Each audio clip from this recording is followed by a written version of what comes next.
David Hernandez. We worked together with Moya and Jin Xing Dance Theatre to create Random Goodbyes, which is a international collaboration between Chinese dancers and regional dancers for our premiere coming up 7 and 8 in 𝗥ส์. So yeah, as we said, we were invited to make this work on the company, on Jin Xing Dance Theatre.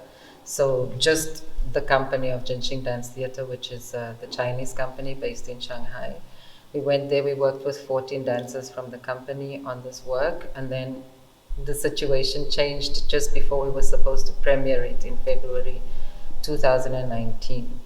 And then Jin Xing had the idea of bringing part of the company here and for us to find dancers based here, so local dancers based in Belgium, to sort of replace the other dancers that were in the piece before. The whole aspect of like trying to get into a work where you're having to replace somebody, but also trying to make it your own.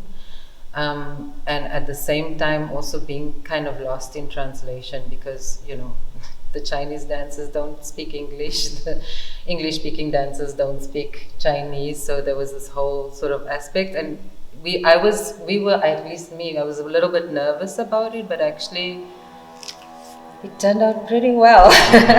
That's the beauty of it also, like that they really, they've almost become like this big international little family, and it's so beautiful to see in a very short space of time. Yes, because even in the first period when we were here before we went to Shanghai, it was so interesting and lovely to see actual friendships being made where people don't understand each other and bringing presents to each other. And then when we all came to Shanghai, and this kind of thing, and it in a way spoke to what we were trying to say in the piece, this way of like language is a barrier that can be overcome, and so many things are barriers that can be overcome if there's the will and there's the patience and there's the effort. And they all made it and made that effort, and it was pretty incredible to see. Yeah.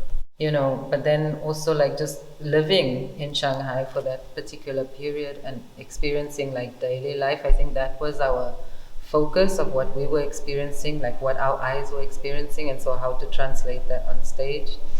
And then like afterwards, when there was this whole halt, you know, like, I mean, now with the premiere, there were lots of people who came up to us and said like, yeah, I can see there's some certain things that remind me of when I was not able to leave my room or not able to communicate with anyone, you know. And so in the piece you have certain like zoom ins on different situations that could possibly happen to any of us. In this work, we were trying to find almost archetypal images that surpassed or bypassed rather the need for those compartmentalized informations. And so that was the thing that I think was surprising when we came back to it, and we go, oh wow, how did we think of that before? And then you had some of these images that come in that, depending on how the person, the filter that the person who comes in is looking through, they can interpret those same images in different ways and maybe relate them to different things that are happening in the world. But the core of the meaning of what they'll experience from it is common. Of course, you can also think about what's going on in the world today and in how much pain it is. I don't know. There's a certain sort of sadness in a way, but then also like when you see how the performers interact with each other, there is a certain sort of hope.